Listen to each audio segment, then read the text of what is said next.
Di dalam sebagian hadis Nabi menyebutkan ada di antara penduduk surga Allah berikan 70 bidadari.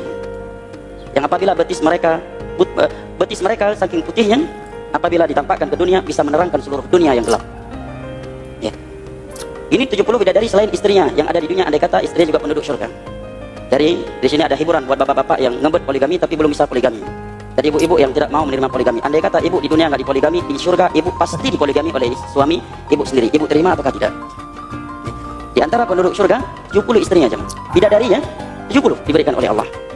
Ada yang memiliki 4 bidadari, dan Nabi sebutkan di dalam hadis qudsi di dalam surga, inna fil jannah suqan ya'tunaha yaumal jum'ah. Ada sebuah pasar yang didatangi oleh penduduk surga di setiap hari Jumat. Setiap mereka pulang dari pasar, pulang ke rumah mereka menemui istri mereka, maka istrinya mereka menyatakan, kepadamu aku melihat wajahmu semakin tampan. Si suami juga berkata kepada istrinya, aku juga melihat dirimu semakin cantik semenjak setelah aku tinggalkan pergi ke pasar. Beda dengan pasar yang ada di dunia ini. Salah satu nikmat yang ada dalam surga adalah pesta seks. Pesta seks. Minta maaf, karena inilah yang kita tahan-tahan di dunia. Inilah yang kita tahan-tahan di dunia. Dan kenikmatan terbesar yang diberikan Allah Subhanahu wa Ta'ala di surga adalah pesta seks. Adalah pesta seks. Adalah pesta seks. Adalah pesta seks. Kenapa? Karena ini yang disuruh tahan di dunia oleh laki-laki. Laki-laki disuruh menahannya, lagi musim panas gitu ya. Gitu kan, perempuan ini kuat sebenarnya. Saya tidak setuju kalau dibilang perempuan lemah. Laki-laki kalau naik pesawat itu pakai jaket. Perempuan kalau naik pesawat itu pakai tank top. Masya Allah kuatnya. Masya Allah kuatnya. Kalau lagi dingin mereka pakai pakaian seksi. Masya Allah kita pakai jaket, pakai apa segala macam, mereka yang kuat. Nah ini yang kita disuruh sama Rasulullah, disuruh sama agama untuk menundukkan pandangan di dunia. Kaum muslimin, tapi kata Rasulullah, kesibukan para lelaki nanti di dalam surga adalah, malu saya ceritakan ini. Mau terus? Kesibukan para lelaki yang masuk surga di surga adalah memecah perawan istri-istrinya. Perawan terus. Habis malam pertama dapatkan perawan istri, selesai, ya perawan lagi. Gitu. Serius Pak. Bagusnya ibu-ibu gak ikut dengar pengajian ini. Ini khusus bapak-bapak. Kata Rasulullah, maaf ini hadisnya sahih. Tolong baca nanti dalam kitab Tamasya ke surga oleh Syekh Ibnu Qayyim Al-Jauziyah. Judul aslinya adalah Hadil Arwah ila Biladil Afrah. Rasul berkata, maaf, zakar laki-laki ketika dia berdiri karena syahwat selama 70 tahun berdirinya. Yes. Haleluya, haleluya. Assalamualaikum bismillahirrahmanirrahim. Salam Aki. Aku kabarkan Injil keselamatan. Bapak Ibu nasi Tuhan, ketemu lagi dengan saya Evangelis Avraham Effendi Usman. Bagaimana kabar Bapak Ibu semua? Tentu luar biasa. Nah saudaraku, bagaimana tanggapan Bapak Ibu setelah melihat cuplikan video di awal tadi? Itu adalah gambaran surga dari tetangga kita yang kita dengar daripada Ustadz saudara. Nah itu bukan kabar hoa yang kita sampaikan, yang kita beritakan, yang kita tampilkan. Tetapi itu adalah mereka sendiri yang ngomong. Malah ada yang berkata, malu saya ceritakan. Ya, dia sendiri untuk menceritakan saja malu, apalagi orang yang mendengar. Tetapi itulah Bapak Ibu versi mereka. Nah, tujuan apa kita tampilkan cuplikan itu? Agar pemuda-pemudi kita saudara tidak mudah terpedaya. Tidak mudah terpedaya dengan para guru palsu, pengajar palsu, dan para penyesat di akhir zaman. Di mana mereka mencari orang-orang Kristen, khususnya pemuda-pemudi Kristen, di pedalaman, di kantong-kantong Kristen, untuk dibawa ke agama mereka Bapak Ibu. Ya, untuk dibawa ke agama mereka. Dengan berbagai cara mereka lakukan. Dengan berbagai upaya mereka lakukan. Maka Yesus sudah mengingatkan kita, hati-hati dengan rupa-rupa dunia. Dengan pengajar palsu, guru palsu, dan para penyesat. Tuhan tidak senang dengan para penyesat. Tuhan sangat membenci orang-orang yang menyesatkan orang lain. Apalagi anak Tuhan yang disesatkan. Tetapi penyesat memang harus ada. Tetapi kata Alkitab, celakalah orang yang mengadakan penyesatan itu. Celakalah orang yang melakukan penyesatan itu.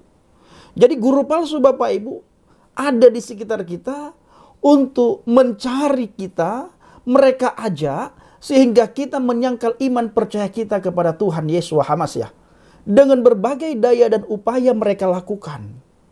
Sehingga anak-anak Tuhan menyangkal iman percayanya Bapak Ibu. Nah ingat ya, lihat bagaimana iming-iming yang mereka berikan.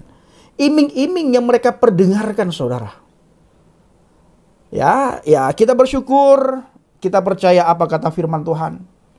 Kita percaya apa kata Alkitab. Dan saya selalu katakan, jaga diri saudara, jaga motivasi saudara, jaga iman saudara. Jangan sampai saudara menyangkal iman percaya saudara kepada Yesus Hamasyah.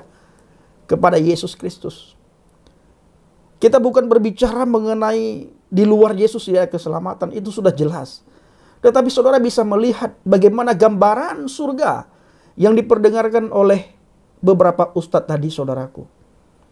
Nah, jadi Bapak Ibu harus memastikan diri saudara berada di atas fondasi iman yang benar, berada di dalam firman Tuhan. Nah, saudaraku, pertama, apa yang dikatakan Alkitab mengenai surga? Di dalam Injil Yohanes 14 dikatakan, janganlah gelisah hatimu, percayalah kepada Elohim, percaya juga kepadaku. Di rumah Bapakku banyak tempat tinggal. Jika tidak demikian, tentu aku mengatakannya kepadamu, sebab aku pergi ke situ untuk menyediakan tempat tinggal bagimu. Dan apabila aku telah pergi ke situ dan telah menyediakan tempat bagimu, aku akan datang kembali dan membawa kamu ke tempatku, supaya di tempat di mana aku berada, kamu pun berada. Yesus tidak pernah mengatakan kepada kita, di sana aku sediakan bagimu sekian bidadari, sekian ini, sekian itu, tidak. Yang Yesus katakan, saat ini aku lagi menyediakan tempat bagi kamu, supaya tempat itu harus penuh. Yang aku rindukan, di mana tempat aku berada, kamu pun berada. Itu yang Yesus mau. Dia mau bersama dengan punyaannya, saudara. Dia mau supaya dia bersama dengan kepunyaannya. Dia bersama dengan kita. Maka kita diutus oleh Tuhan supaya kita pergi memberitakan Injil, agar orang mendengar Injil, menerima Injil, sehingga mereka tidak celaka. Sehingga orang di luar sana berada di dalam terangnya Tuhan. Sehingga orang di luar sana tidak masuk ke dalam jurang. Ini yang Tuhan mau. Maka Tuhan pakai kita. Tuhan suruh kita. Tuhan dorong kita untuk melakukan penginjilan. Sehingga tempat yang lagi dipersiapkan itu penuh, saudaraku. Jangan sampai saudara menyangkal dia. Justru kita disuruh pergi untuk memberitakan Injil. Jangan saudara yang sudah menerima Injil, saudara sudah mendengar Injil mulai dari bayi, sampai akhirnya saudara, entah remaja, dewasa, atau saudara sudah tua, meninggalkan dia, menyangkal iman percaya Anda kepada Yesus. Jangan sampai begitu, saudaraku. Ya, jangan sampai. Kecuali saudara ingin menikmati bidadari, ya itu terserah saudara. Karena Tuhan tidak memaksakan kita supaya kita berada di dalam firman. Ingat, Tuhan tidak pernah memaksakan kita supaya kita berada di dalam Dia. Supaya kita berada di dalam firman, di dalam Tuhan, dalam Alkitab. Supaya kita percaya kepadanya. Tuhan tidak memberikan kepada kita satu hal yang harus kita imani. Tuhan hanya mengatakan begini, kamu beriman itu kamu yang untung, kamu tidak beriman, kamu yang rugi. Tuhan memberikan hak bebas kepada kita. Kita mau beriman, kita yang untung. Kita tidak beriman, kita yang rugi. Jadi, kita beriman, kita tidak beriman, itu semuanya tergantung pada diri kita masing-masing. Tuhan hanya mengatakan lewat firman-Nya. Firman mengatakan begini, kalau kita tidak melakukan begini, maka ada konsekuensi yang akan kita alami nantinya. Apakah kita masuk surga yang penuh dengan kekudusan, atau kita ingin masuk surga di mana di dalam surga itu tempat seperti yang diceritakan oleh para ustadz di awal video tadi. Nah, ini semuanya ada di tangan kita, Bapak Ibu. Kalau saya percaya banget apa kata firman Tuhan. Karena firman Tuhan iya dan amin. Firman Tuhan tidak pernah memberikan iming-iming kepada kita. Tidak pernah menjanjikan sesuatu apapun kepada kita. Dia hanya mengatakan kamu begini, kalau kamu tidak begini maka kamu akan begono. Nah, jadi Yesus datang untuk mencari orang-orang yang hilang. Untuk mencari orang yang berdosa. Jadi jangan sampai kita yang berdosa merasa diri kita orang benar. Merasa diri kita orang yang tidak pernah berdosa. Jangan sampai begitu. Yesus rindu di mana dia berada, kita pun berada bersama dengan dia, Bapak Ibu. Karena kita ini adalah milik kepunyaan dia. Nah, saudaraku yang dikasihi Tuhan, para pencinta channel Injil Habagen. Hal yang dapat membuat kita masuk surga bukan karena kita berbuat baik selama hidup di dunia ini. Sebab sebaik apapun kita tidak akan mencapai standar Tuhan yang sempurna. Sekeras apapun kita berusaha untuk tidak berbuat dosa, kita pasti akan berbuat dosa karena kita tidak berdaya di dalam perbudakan dosa. Dan dosa sekecil apapun dapat membawa kita ke dalam maut. Sehingga karena kelemahan itulah Elohim menyediakan suatu jalan bagi manusia untuk dapat kembali bersatu dengannya, yaitu melalui Yeshua HaMashiach. Jadi bukan kebaikan yang dapat membuat seseorang masuk surga, melainkan iman percayanya kepada Yesus Kristus. Karena hanya Dia satu-satunya jalan, kebenaran, dan hidup. Tidak ada seorang pun yang datang kepada Bapa kalau tidak melalui Aku. Lagi-lagi Bapak Ibu, yang membuat kita tidak bisa masuk surga, yang pertama sekali karena dosa. Yang kedua, kita beranggapan dengan kebaikan, dengan amal yang kita lakukan masa di dunia ini, kita bisa menyogok Tuhan. Seolah-olah Tuhan butuh amal kebaikan kita.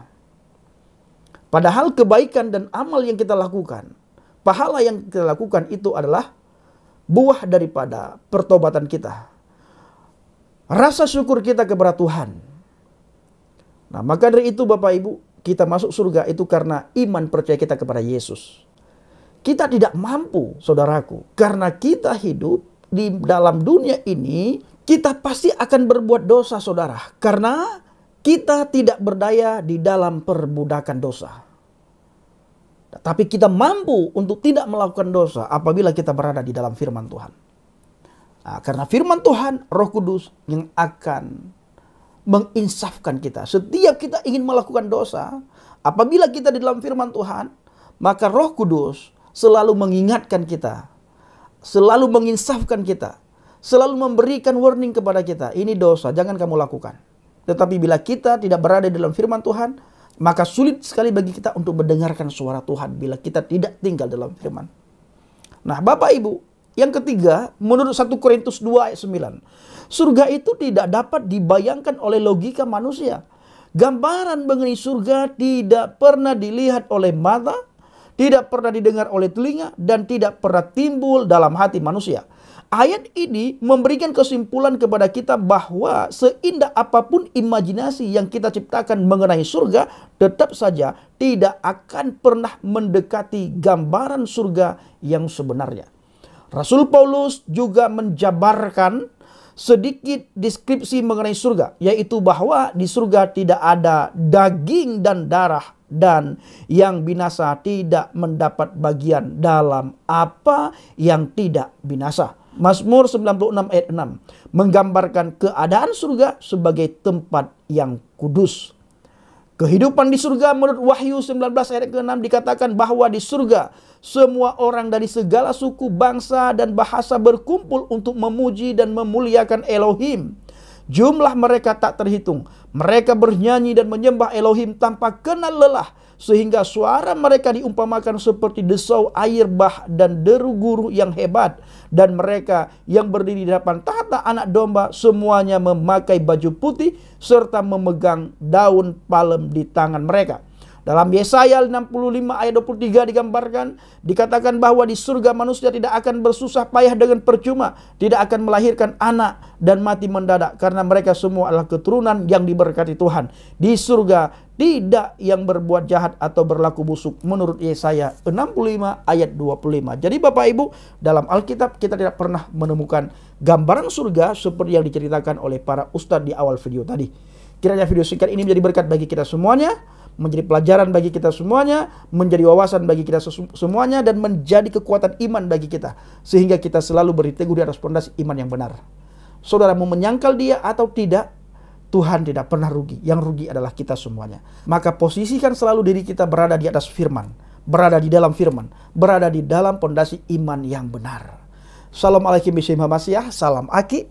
Aku kabarkan Injil keselamatan. Bapak Yahweh Bishim Adonai Yeshua HaMashiach Waruah HaKodesh memberkati kita semua. Haleluya, amin, salam murtadin. Saya mengucapkan terima kasih kepada Bapak Ibu yang selalu mendukung pelayanan Habaget, baik melalui doa, dana, motivasi, maupun support saudara. Terus dalam doa dan bawa Habaget dalam doa syafaat saudara. Terima kasih.